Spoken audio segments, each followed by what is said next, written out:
There is a very interesting relationship between population, the census, and sustainable development. And of course, on Strictly Business, we'll be talking about that and more. The other thing we're concentrating on the program today is the AU Summit. It is around the corner. And of course, are the private sector taking advantage? Who is jumping on board? What are we doing to make sure that as a country, we get the maximum benefit out of this? Our corporate news has got a very interesting feature. We are featuring Vedanta resources. This is Strictly Business.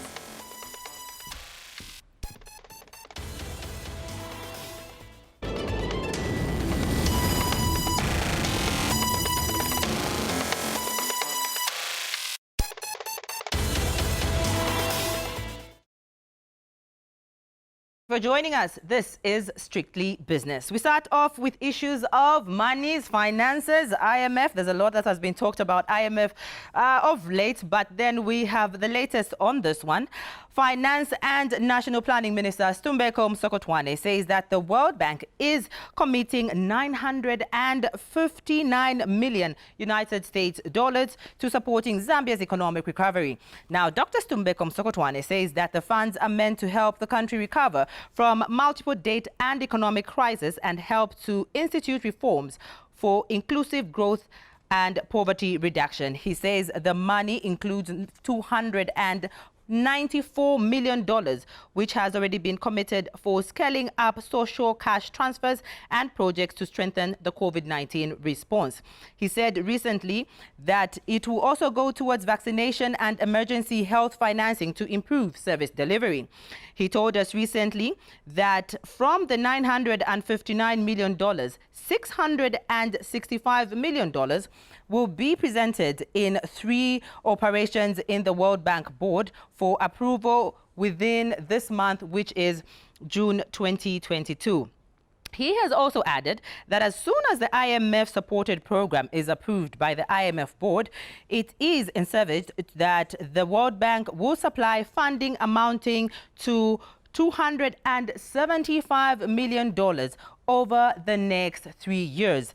The minister says that, upon the agreement of the country's assistance strategy during the second half of 2022, financing is also expected from the Africa Development Bank, which is the ADB. Now, this is over the next 3 years. He has also added that the ADB will also make available $500 million for more economic and social development. He also says that this is a demonstration that, of course, is a functional and cordial relationship between Zambia and her multilateral partners. So that is the latest coming from issues of the IMF. You're still watching Strictly Business.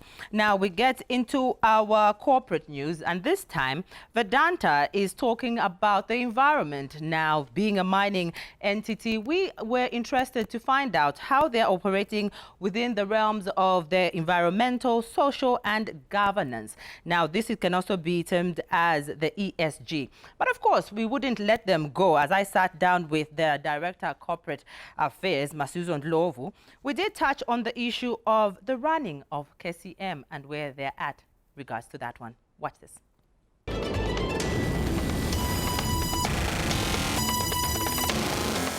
Corporations worldwide have adopted the ESG, that is the environmental, social and governance strategies, which they have put in their plans. And this has to do more with the carbon emissions, reduction of carbon emissions. And this is a concept which started way back, like in the 1960s, but it became more pronounced in the year 2015 during the Paris Agreement, where governments signed treaties and protocols on issues to do with gas emissions that get onto the atmosphere, then gets onto the ozone layer, and at the end of it all creates global warming. So corporations throughout the world, companies throughout the world have adopted these strategies as a way of managing the issues of sustainability and ethical impact of an investment in a business or a company.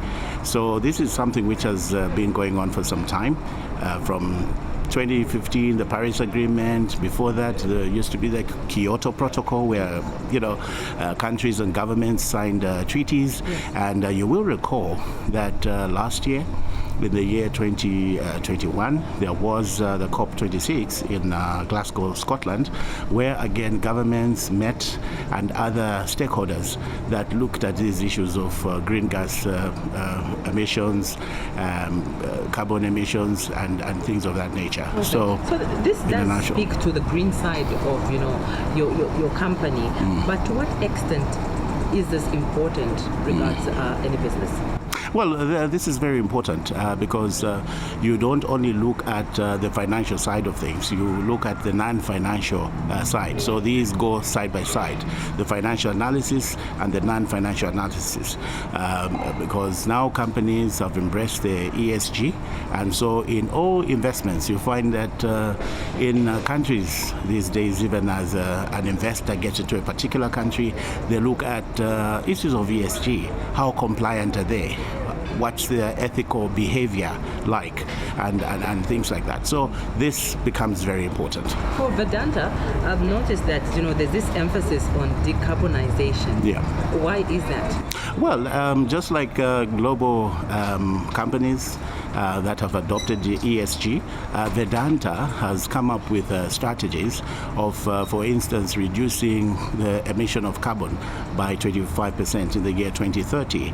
And we are looking at a net gas carbon emission or neutrality by the year 2050. So an allocation of about 5 billion United States dollars has been allocated for purposes of trying to transition, so that as we get on to 2050, there should be these strategies that are put in place. So 2030, we hope to reduce the gas emissions by 25%, and then by 2050 we're hoping by then we would have gotten onto the negative zero effect. Okay, clearly Vedanta is embracing the green side of business and also speaking to climate change, and which is adding to sustainable development. But how is your firm embracing the environmental, social, as well as the governance in its operations altogether? We have jazzed up our mission statement. We are now saying transforming for good. In transforming for good, we have 3 pillars, and those pillars involve transforming the community, transforming the planet, and transforming the workplace. So under transforming the community, what we are saying is we are looking at empowering the communities in the areas where we operate. And then when we look at transforming the planet, it's of course the issues of carbon emissions. As these emissions get into the atmosphere, they have an effect on the ozone layer, and then you find the ozone layer gets depleted, and that creates global warming. So what is it? What mitigation measures are then put in place? I should also mention that upon evaluation and measurements, Vedanta came out the 12th company in the world in as far as environmental sustainability is concerned, environmental stewardship is concerned, and things of that nature. So this is under the Frost and Sutherland category, and this was evaluated by the Dow Jones Sustainability Index. So these are just some of the strides that we are making just to make sure that we are in line with issues to do with the environment. Okay. Moving slightly away from the environment and issues of climate change, what plans does Vedanta have when it comes to getting back into the running of KCM? That is after the litigation process, of course. Well, KCM is a strategic asset for the country.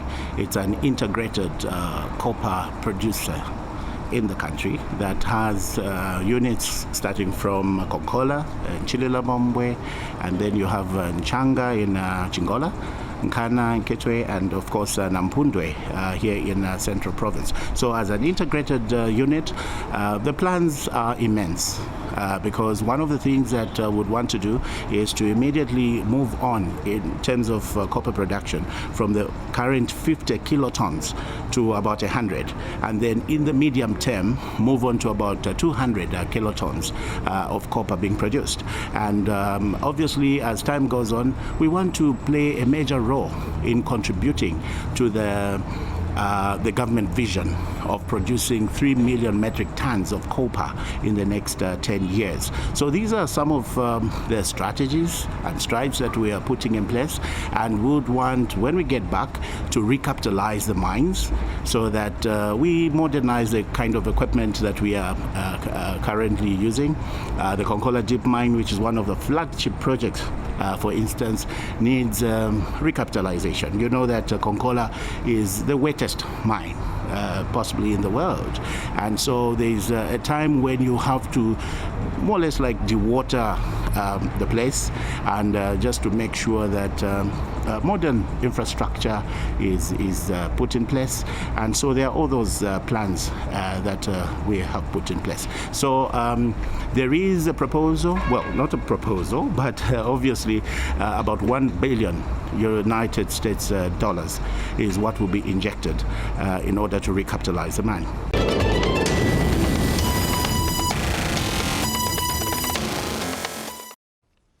This is Strictly Business. Now, in a few days, or is it not even a month, Zambia will be hosting the most talked about AU summit. The most interesting thing about this, or one of the interesting things about this, is it will be the first event that will be hosted at the KKW, which is the Kenneth Kaunda wing at the Mulungushi International Conference Center. And of course, this is going to allow Zambia to build a solid foundation with countries and the continent, and also to just share history, its values, some respect, and as well as the rule of law. Now, for the successful hosting of this event, it's expected to contribute to the uplifting of the country's image on the international map.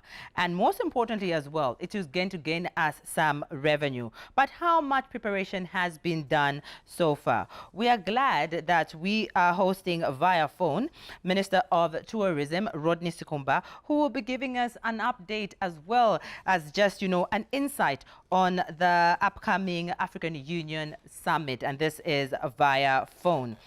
Mr. Sikumba, thank you for joining us on Strictly Business. How are you? I am well, thank you very much, Judy, and thank you for hosting me on your program.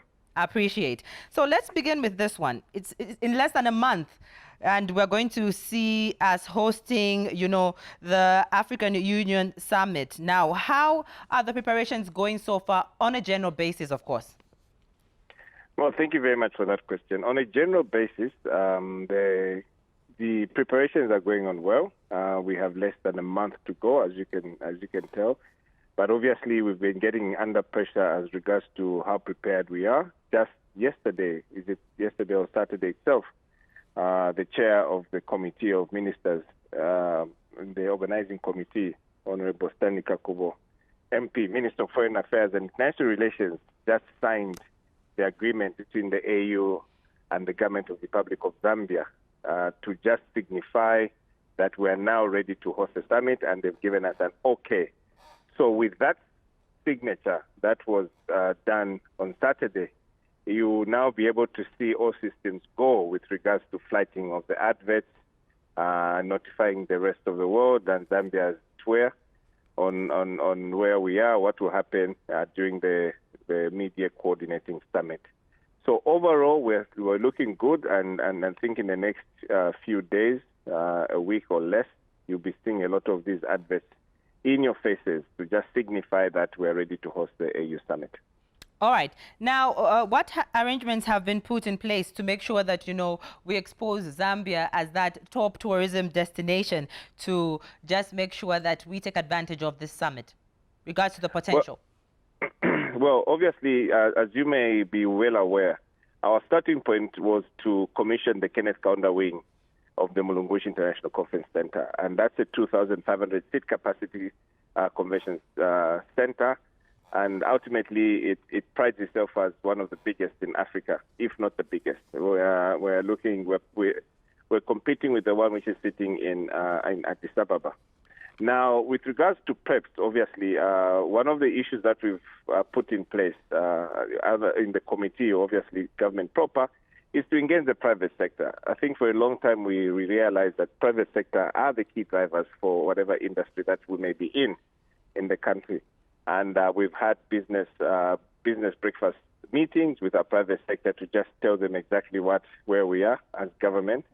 And as such, some of the issues that come out with regards to PREPs of a meeting of this nature is issues to do with accommodation.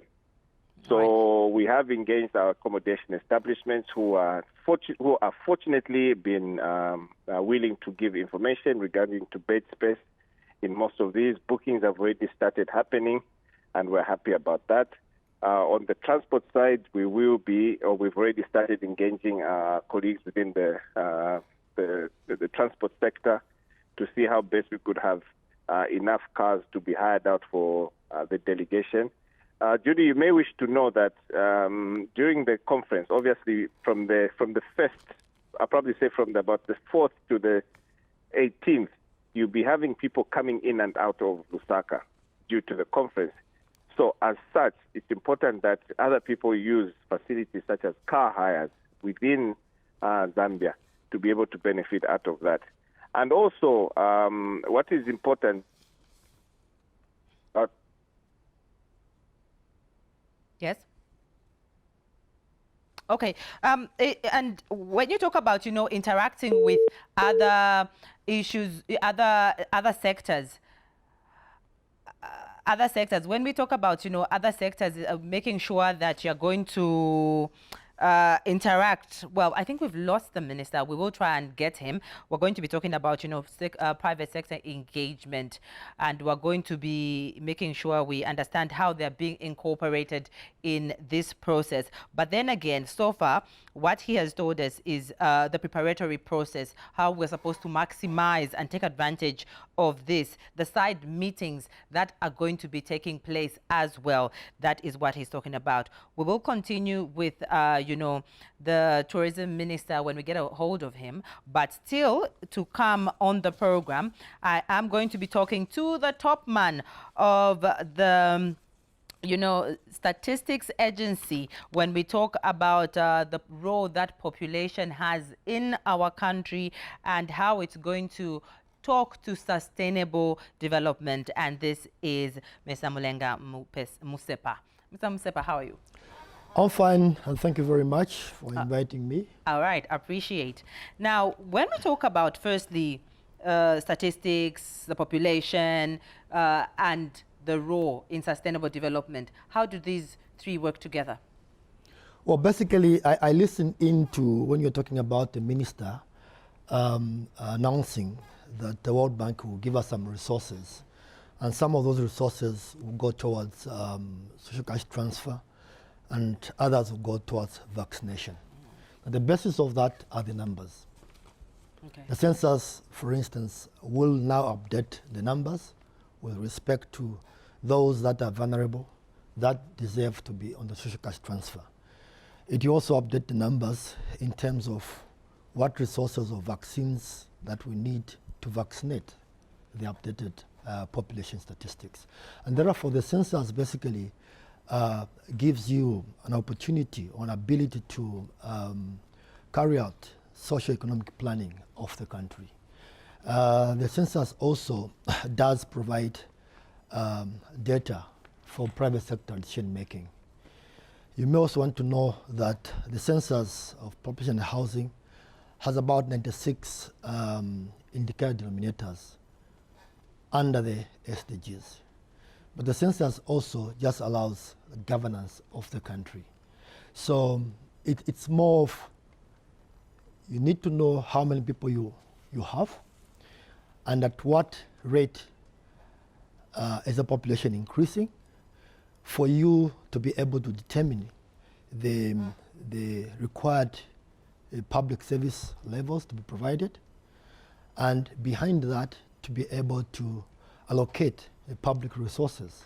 And obviously this has to go to things like schools, education, health, roads, and so on and so forth. And that also allows you, in terms of just those public services, but also it gives you an idea of where you need to concentrate your resources in terms of regions. There could be certain regions that are basically behind in terms of socio-economic development. So it's a key and the largest operation that any country can undertake. Lastly, I would want to tell you that I think in olden times, if you read the Bible, I think the Romans used to use that to kind of assess the number of adult men that they could use to undertake a war. So it's a very, very important indicator, and that's why in this country, by law, it has to be undertaken every 10 years. All right. When you look at the relationship between the number a country has in terms of population, it does speak also to the issue of labor, the labor force that this country can produce, and also the markets. But then again, it also talks of if the population is booming so much as relation to the goods and services that are being produced. So how are you helping us with these statistics well in advance so that all these are planned for? The labor force, the market which is expected for, you know, some companies, especially in the private sector, who are anticipating such a market, and also then talking about issues of deficiency and efficiency, trade, so to say. Well, basically, I think the labor force that you want to talk about is basically human capital. Yes. And that human capital, there are two things which are important. Basically, it must be healthy. And secondly, it must be educated. It must have the necessary skills. And therefore, if we understand the growth rate of the population, then the government will be able to plan for appropriate levels of health facilities to ensure that human capital you want to develop is healthy, for it to be productive. But not only being healthy, but the fact also that the government has to provide, has to plan for the various levels of education, all the way up to university, for the country to be able to have that human capital that is required in all facets of the economy. And on the other side also, you need that labor force that is employable. And of course, employable will have a number of factors, right? I've already mentioned that it must be that labor force that can easily be consumed, taken up by the private sector. The private sector looks for a particular type of labor force. It must be labor force that is also demand-driven. But in terms of the market, it must also be a labor force that is not poor, that has incomes, that can create demand. And that again goes back to the numbers that will come from the census, because within the census questionnaire, there are certain aspects that are there that will help us to give us a snapshot of the socioeconomic status of the population by age group, things like literacy levels, by region, literacy levels, and access to other amenities. Okay. So it's a combination of a number of things. But the first thing is you must have a count. You must know by how much. The private sector would want to say, look, would want to invest in some investment, put some investment. Yes. Because they anticipate, for example, what you may call urbanization. Is it easy to anticipate the population? Are you providing these numbers? Yes. For such as, the reasons here? Yes, we do. Once we have a complete count this year, the next thing is looking at 2010, we'll be able to give a number that is an average growth rate going forward of the population. Okay. And that's what we'll be using between the intercensural period, that is a 10-year period. In other countries, they actually do 5 years census. And that number is important for the private sector and the government to now see the population for the private sector, the likely demand for public services and the likely demand for goods and services for consumption. All right. Appreciate you coming through. Thank you very much. Thank you. It's very nice to know, that these numbers can actually help us predict the market, the demand, as well as just to know that it's helping with the SDGs and helping our country plan, especially when you're in this sustainable development phase. It's quite important. Appreciate it. Not very strange. It's like in your house. Of course. You can have your population. You can have, you count the And you know what it population means. and you know You what can- it yes, means. please. And you extend it from there. Yes, please. Thank you so much. All right, my chat there with Mr. Mulenga Musepa ends our Strictly Business for today. Thank you so much for having stayed with us. Enjoy the rest of the program.